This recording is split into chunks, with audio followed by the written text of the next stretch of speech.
Entrepreneurs are generally much better at picking and seeing what could be and picking other entrepreneurs. And the power of one person getting it, enabling you to progress. That wide filter is really powerful. This story is really the journey of 0 to 1. It's this journey of strategizing how you're going to get from a product launch to $1 million in revenue to become a company that's in a safer place.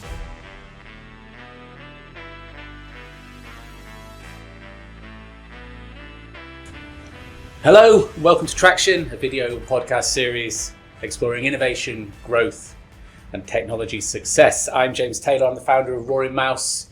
I'm a PR advisor to some of the world's most innovative technology companies, and I'm here at Pennine 5 in Sheffield with my co-host, Peter Hopton, founder of VeryPC, Iceotope and Venture Community. He's also an investor, mentor and rockstar chairman to Productive Machines and Tuber. Bit of a change today. I'm going to be chatting to Pete about his journey, what he learned getting VeryPC and Iceotope off the ground, and what he's up to with Venture Community and some of the other companies he's involved with. How are things going, Pete? Good start, James. How are things going? I'm really pleased to be here. Things are going great. We've been having some great growth and great progress of Venture Community. Good progress in everything going on there.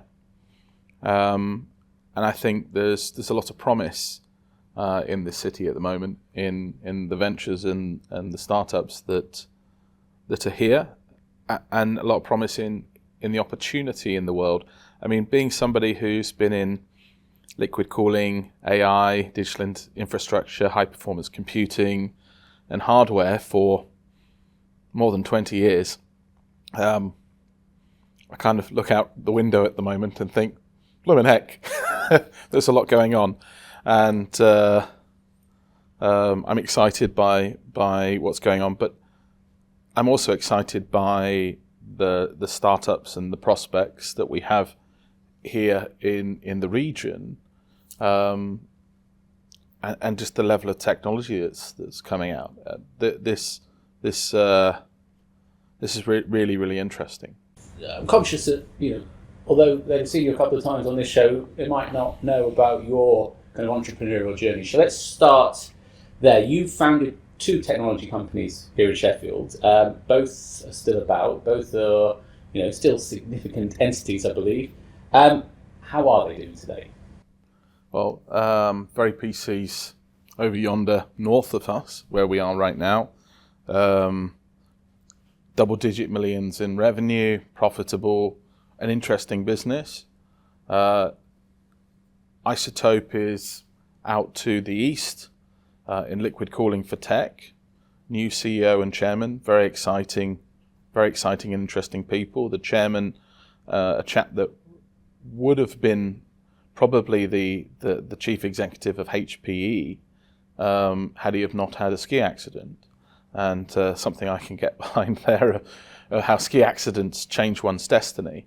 So I'm very upbeat about the trajectory it's on and the opportunity it has to address. It's got about 90 patents, and it's quite an appropriate and opportune time where those patents are all very applicable to that sort of $500 billion with a B infrastructure investment that they're making in the United States. Very good. And how much of do you continue to play a role in those companies, or are you more a kind of interested shareholder and observer? I'm more an interested shareholder at VeryPC, and I'm an advisor at Iceotope still. Excellent. Another company I know you've been involved with is Bow. Yes. They've just closed a £4 million seed round. How much work goes into preparing a startup for a raise like that, and can you tell us about that process?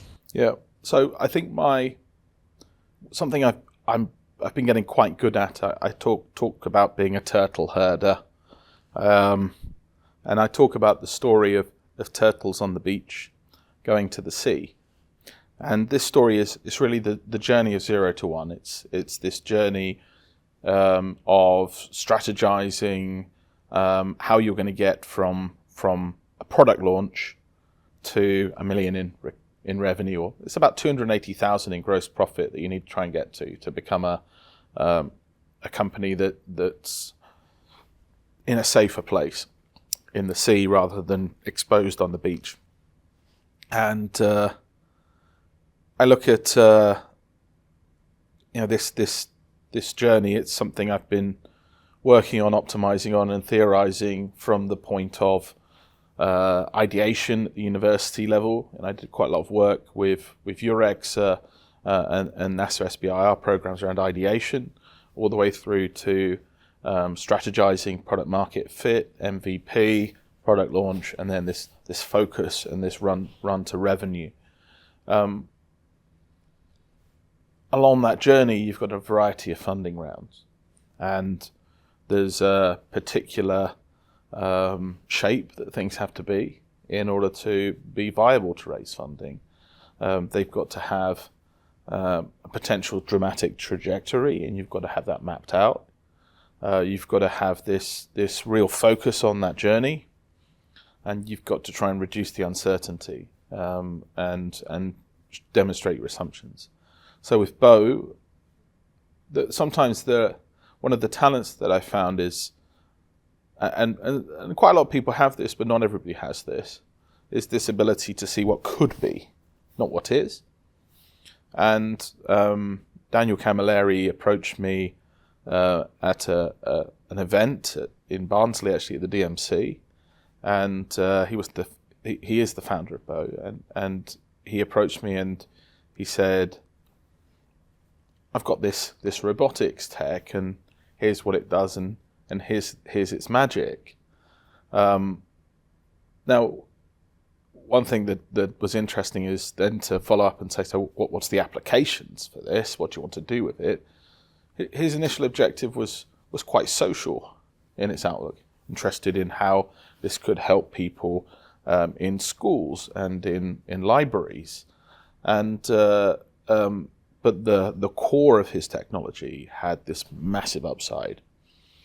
And when you see that, you can say, well, you can make dramatic social change, but in order to do it, you've got to set yourself on this big trajectory. And I had to go on a journey of helping him structure his team, structure his cap table, recruit his execs. It's about 2 years, and anything from 1 to 3 days a week, helping him build that team, build that company, helping him raise, and it was a 4 mil seed round. So you got them to the sea, and then they are now swimming on to greater heights. Yeah, I handed over the chair to a lady called Liz Upton, co-founder of Raspberry Pi, and I have not got my feet wet. I'm back on the beach herding more turtles, being a turtle herder. Let's talk a little bit about that. It's said that getting an idea off the ground, getting from that naught to that first $1 million in revenue, what you talk about, getting the turtle off the beach, is probably the hardest startup phase. Yeah. You've done it twice, and you are focused on helping others do it. Yeah. Why are you focused on the hardest bit of technology business? Okay, so there's this thing I read the other day I thought was quite good. 0 to 1 is impossible, 1 to 10 is improbable, and 10 to 100 is inevitable.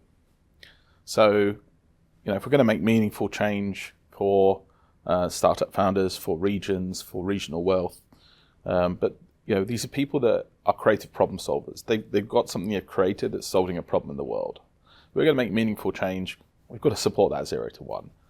And the 0 to 1 the foundation is often undermined, and it has such, there's so much that can be improved about it, because you've got rookie founders that have a lot of information asymmetry. Usually on the first time round, they don't know enough. And there's real room to improve entrepreneurial education there and to level up that approach. I was lucky enough to have a number of mentors on my journey, people that helped me. And there's this real, thing about paying that forwards and giving other people the opportunity, giving them their shot. So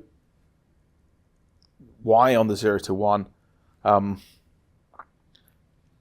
a big fan of Terry Pratchett, and in Terry Pratchett's universe, 1 in a million chances with the right magic happen 9 times out of 10. And it's a tongue-in-cheek reference to fantasy books and things like that. But I think, that impossible, that 1 in a million chance with the right magic happens 9 times out of 10. So I look at, okay, how can we engineer that magic? What is that magic? Because that magic actually is a team of outliers, misfits, and interesting characters that are performing very, very well together, that see the world differently. They are this fellowship of characters that are trying to fix a world problem, and it has a lot associated with those fantasy stories. I put up a team slide the other day with Frodo Baggins on it to illustrate this point, and I think that with the right characters that have the right level of respect for each other's talents and what they bring to the team, the right kind of conditioning, structure, mindset, psychology, and then the right focus, that you can do it 9 times out of 10. So let's talk about that magic. I think you said that first million was impossible. Clearly not completely impossible, because people do make it. So, but what are the big challenges that make it virtually impossible that people are going to get from 0 to 1? And I appreciate that every startup is different, but what are some of the things that people can start thinking about in order to maximize their chances of being the 9 in 10? I'd say there's 4 key things we can kind of talk about here. Team, differentiation, value to customer, resistance to adoption. They're the 4 monster factors. A team that's dynamic enough to deal with continuous uncertainty and change, but not too dynamic that it continuously brings change in an unnecessary way and continually pivots. And that can be fixed with some frameworking, but people that are naturally dynamic and creative really help.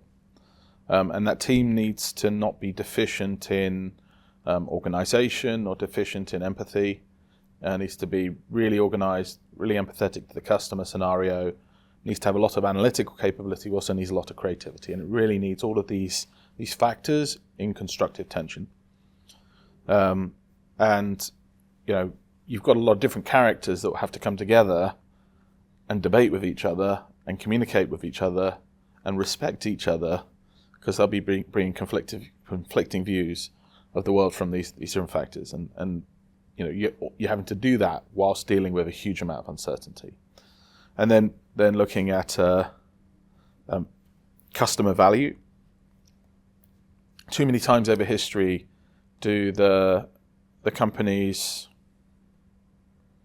lose sight of customer value, and they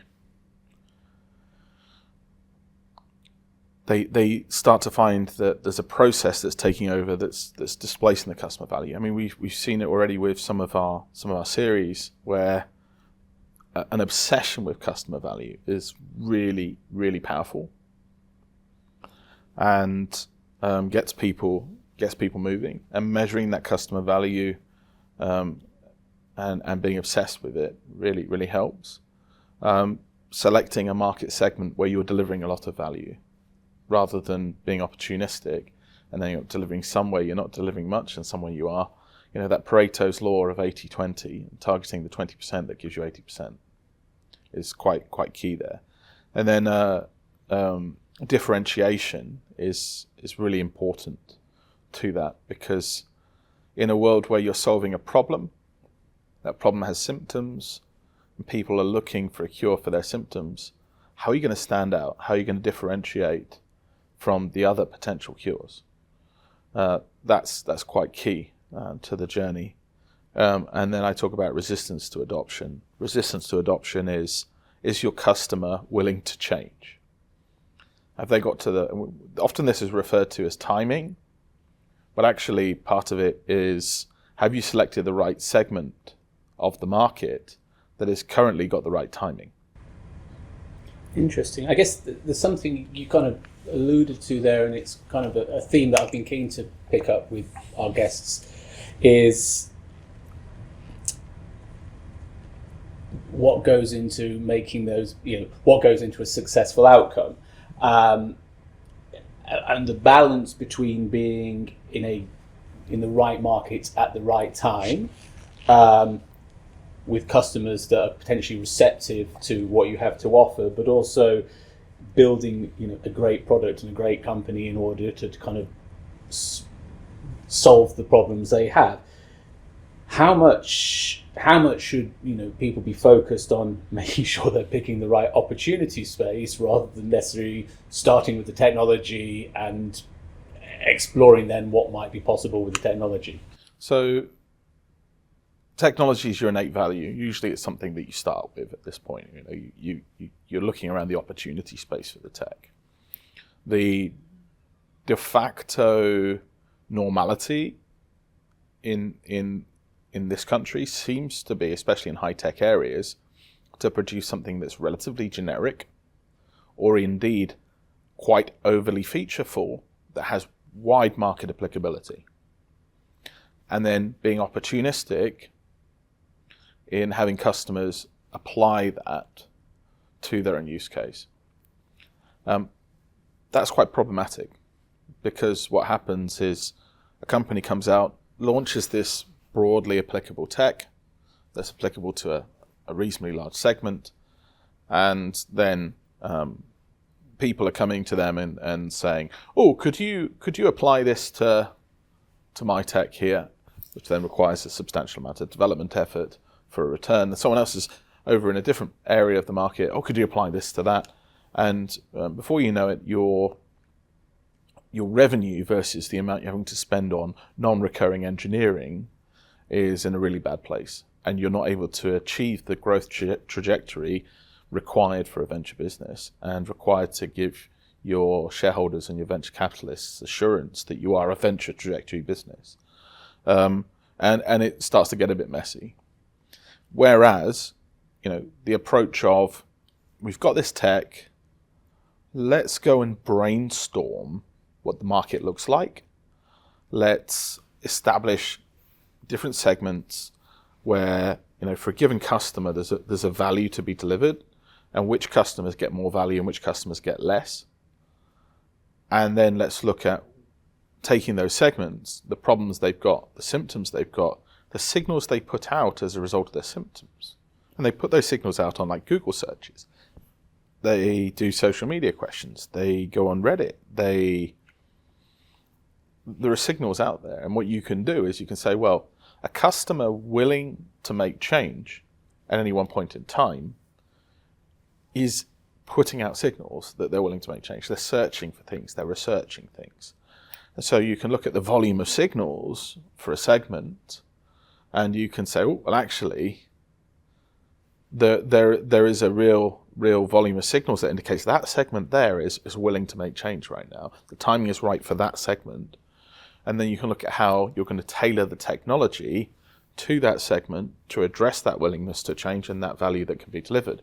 So, the value delivered gives you a lower cost of, gives you a longer lifetime value, a larger lifetime value for the customer. So let me start that sentence again. Yeah. Pause. So the value delivered gives you a larger lifetime value for the customer, and the lower resistance to adoption, the signals, that gives you a lower cost of acquiring customer. And what you really want is a low cost of acquiring customer and a large lifetime value from a customer. So by doing that strategization to take your technology to your MVP and target your MVP on that narrower segment initially gives you the adoption you need to drive your revenue up. when you get your revenue to $1 million plus, your capacity to raise funds to further diversify your targeting is much higher, and that's really the optimization of this journey, the turtle herding, in order to get that 0 to 1 journey to work well. Traction is brought to you by Roaring Mouse, the PR and content agency behind some of the world's most innovative technology businesses, and Venture Community, a cooperative society where entrepreneurs, experts and founders come together to build and accelerate startups. One of the things that we've spoken about previously is getting the right balance, for a very early stage company, just starting off down the beach, getting the right balance between how much they're spending and investing in the technology, how much time and effort they're putting into that first build, that MVP, the first version of the product, versus the commercialization journey. You've spoken about often very technical people focus almost entirely on the technology and then forget about the commercialization piece that will allow that technology to deliver revenues.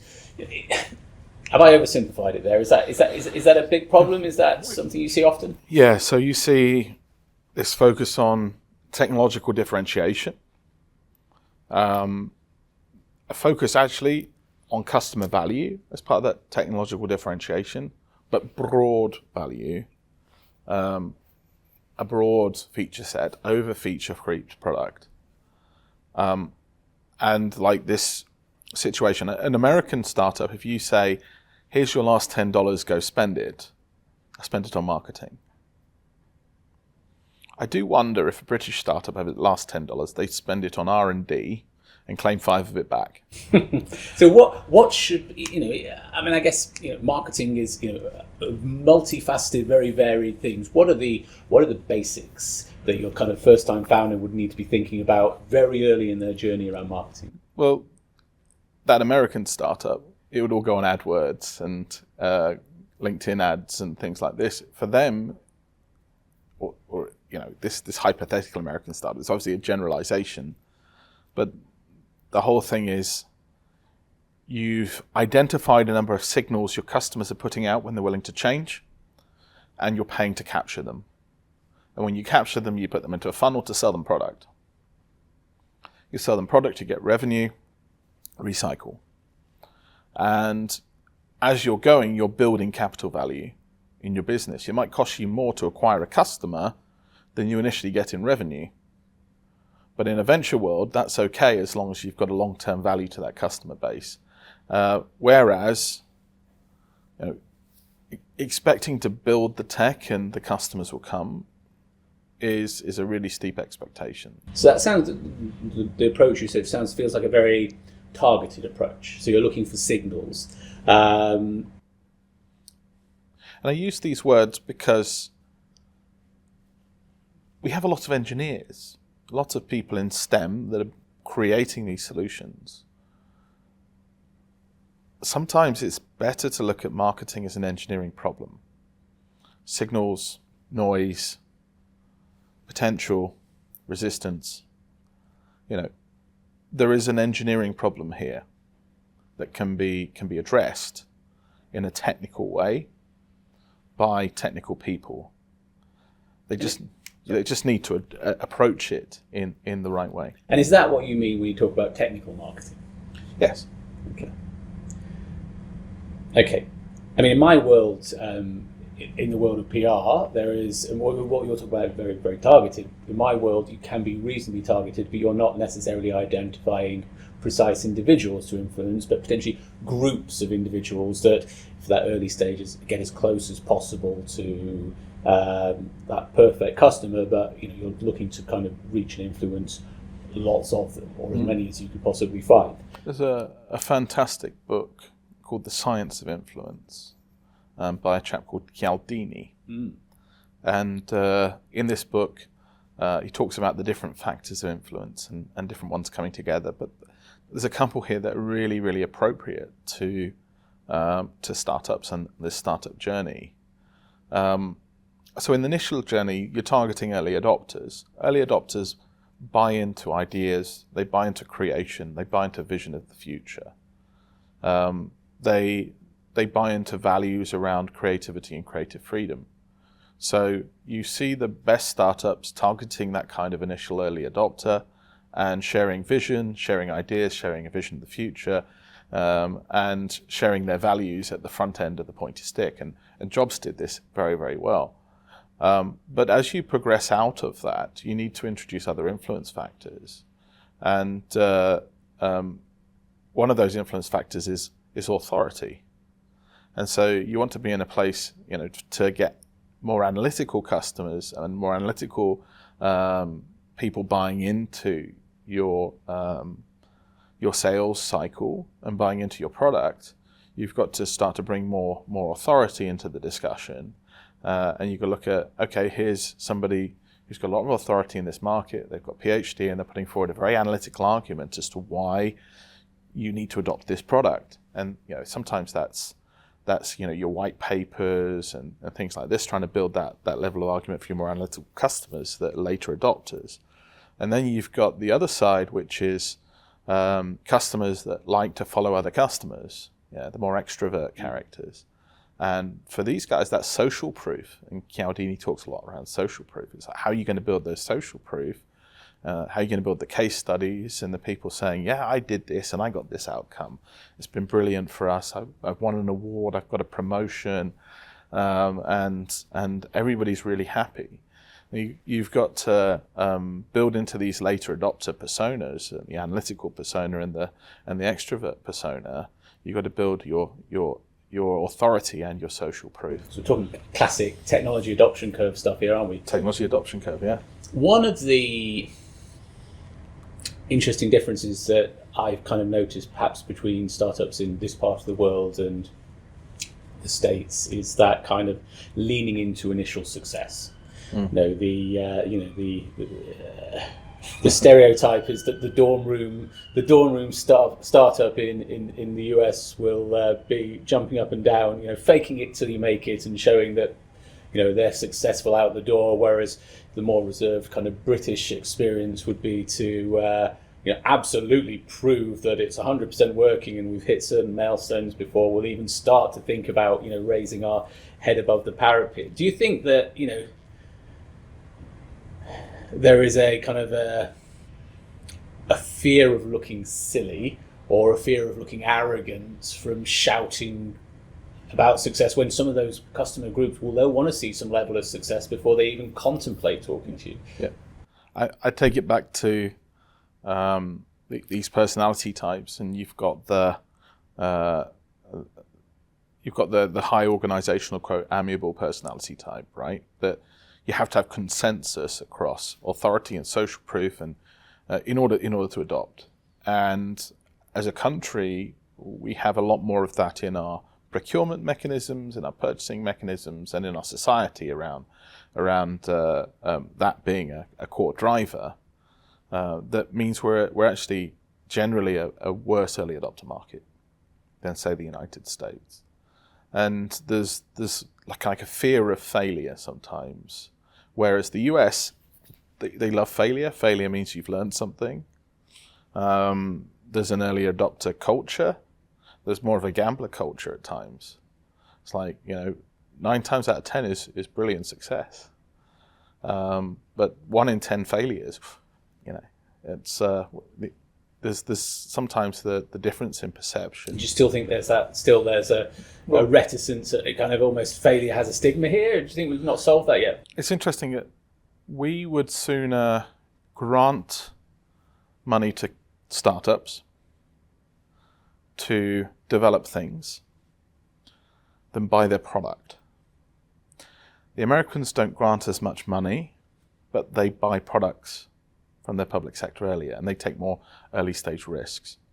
Now, when you actually look at the analysis of the effect of that, that means more early adoption, but also more learning early from delivering products. But if I give a startup £10, it might increase its valuation by £0 to £20, but it's going to be somewhere in that range. if I buy £10 of products on a startup, it might increase its valuation by 100 to 200 if it's in the right stage. So that early adopter culture in terms of procurement and purchasing, the US national labs are really, really good at buying early stage technologies and evaluating and proving them. And is that because they're willing to take a risk on something that potentially is unproven? It's part of their function. And it's part of their function to drive that growth. But you could probably approach some public sector entities with a British company with 5+ million in revenue and a 15-year history and still get hit back against a multinational. Should we talk about venture community? Yeah. So that launched with quite a fanfare. Was it around Climb last year? And you announced there was a goal, an ambition to help startups in South Yorkshire secure £100 million in venture funding over the next 5 years. What's happened since? How far have you got? So we did a pitch event around the time of launch. Of the 5 companies that pitched at the event, pitched big at the event, 4 out of 5 have raised. Some of the businesses that were on the fast fire, the rapid fire, also raised, which was interesting because they were the up and coming at the time, the ones that weren't out yet pitching, but they got enough interest, I think, that some of them also raised. A total, we estimate, about 12 million raised by the businesses that pitched. Now, doesn't mean we take all the credit for it, but a number we had a substantial involvement in helping. And these are companies that have done the education piece, the kind of the workshops that you've been putting on. Yeah. There's a number of them that have done the ValRes approach to trying to optimize their 0 to 1 journey, and so we set the target at 100 over 5 years, but this is kind of like cohort 0, right? This is some from the community plus the ones I've been working on to kind of test this and work these things through. Before then, we're bringing in the breadth of community with venture community, because part of the magic here is broadening the impact, creating cooperation between parallel entrepreneurs and serial entrepreneurs and founders to bring the ecosystem into entrepreneurial ownership. And my understanding is this is not about you setting up a venture fund that you then decide where it's deployed. This is about the community coming together to help these companies get to the point where the learning, the workshops, the mentorship, to get to the point where it's easier for them to raise. I could go set up a venture fund to invest in things I know about. That's one thing, but this is more about how do we fix the entrepreneur ecosystem so that entrepreneurs have the mechanics to help other entrepreneurs, and that persists, and that I believe that can't be done with any one individual owning it or one organization owning it. It can't be done with a single associated fund. And I believe it can't be done also at its core by the public sector because of the rises and falls of funding waste, but also the ability to filter. Entrepreneurs are generally much better at picking and seeing what could be and picking other entrepreneurs.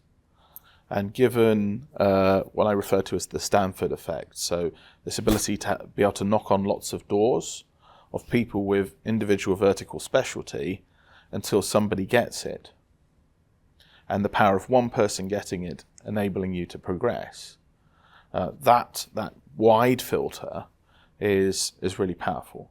So I propose that venture community is a solution here, where we formed a cooperative of the entrepreneurs in the ecosystem. The entrepreneurs in the ecosystem own the vehicle, and we have a broad filter that means that you can knock on a lot of doors until somebody with the right specialty says yes, understands it, and then you can be accelerated. And as part of that journey, we can then look at how we syndicate investment and bring investment together from many angels, many funds, many opportunities to invest in those companies that are really onto something. This might be a silly question, given that the two previous companies were founded in Sheffield. But why have you started Venture Community in Sheffield as opposed to potentially another part of the UK that has already got a much bigger pool of entrepreneurs that would be able to feed back into that ecosystem? So Sheffield has a large number of entrepreneurs able to feed back into that ecosystem. Sheffield has a good amount of success, has a good amount of IP. It has great creative freedom, but it's missing the fabric. Other areas have some fabric, or overlaying bits of fabric that are competing perhaps. And it may or may not be a silly question actually, because I had many opportunities to do it either in Europe or in the US or elsewhere in the UK. I chose Sheffield. I have a real love for this city. It has a certain magic and a certain creative freedom, the same magic as you'd expect Mr. Pratchett to appreciate with his 9 times out of 10. My origin story of coming to this city is that I'd moved around all over the world. I was quite culturally messed up, I suppose you could say. Living in Germany, living in the United States, and I got to pick where I went. I could have gone and studied at Cambridge. I could have gone to pretty much any university with the grades and the things I was doing. I was a bit of a maths prodigy doing the maths Olympiads. But I came to Sheffield and I visited, and I felt straight away this was a place that I could be me, and I could find me. And I could find myself. It was a place where you didn't have to mask and you could be creatively free. And across the city, I see this. We've got arts, music, #1 documentary film festival in the world. We've got the top rock band on the planet by sales came from here. We've got a really amazing city creatively, and then at the same time we've got that creative freedom going into the universities and going into the entrepreneurial ecosystem out the back, such that they can invent things that otherwise wouldn't have been invented. And I think there's that magic, that core goods of invention and creativity and creative freedom that then can bring about the most interesting companies with the best differentiation and the best value to deliver. And what we've got to figure out is that resistance to adoption and timing piece and that productization. The Chancellor has announced, support for an Oxford-Cambridge corridor to kind of almost create a Silicon Valley of that part of the world. Is that good for the UK tech ecosystem and for places like Sheffield in general because of a rising tide, or do you see that as a threat to an ecosystem in this part of the world? I don't see why it'd be a threat. Great. Let's go ahead and take innovation from Cambridge and Oxford and let's put it out there and see where it goes, and let's build ecosystems there. But let's build ecosystems here too. There are 20 Russell Group universities, and when I came here to do electronics, Sheffield was better than Cambridge, better than Oxford, better than Manchester, and better than any other UK university for electronics. Better than any university in Europe, actually, at that time. It was #1 in Europe. That IP is still here in the city, a lot of it. That raw material still exists. And now there's this new wave of opportunity with the universities able to create spin-outs in a more free way.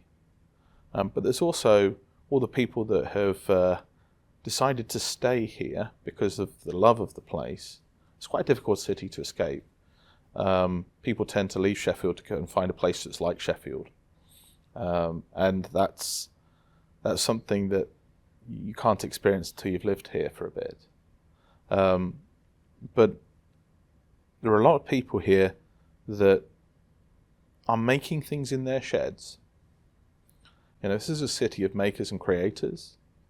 And I think other Russell Group university cities are not dissimilar, especially ones of high student stay-on rates, where there's a lot of IP in the populace that have decided to stay there and weren't able to commercialise that IP, spin out of the universities.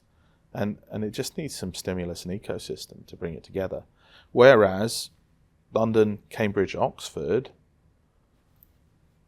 they've been heavily mined for a while. They're producing large volumes in the 0 to 1, but do they actually have the quality that you can find in some of these other Russell Group cities?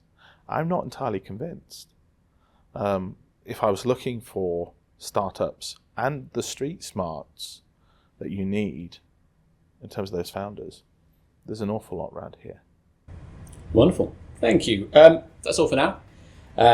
From all of us here at Traction, thank you for watching, thank you for listening, thank you for being part of the show. If you enjoyed it, please like, comment, share, follow us for future episodes. Until next time, goodbye. Goodbye.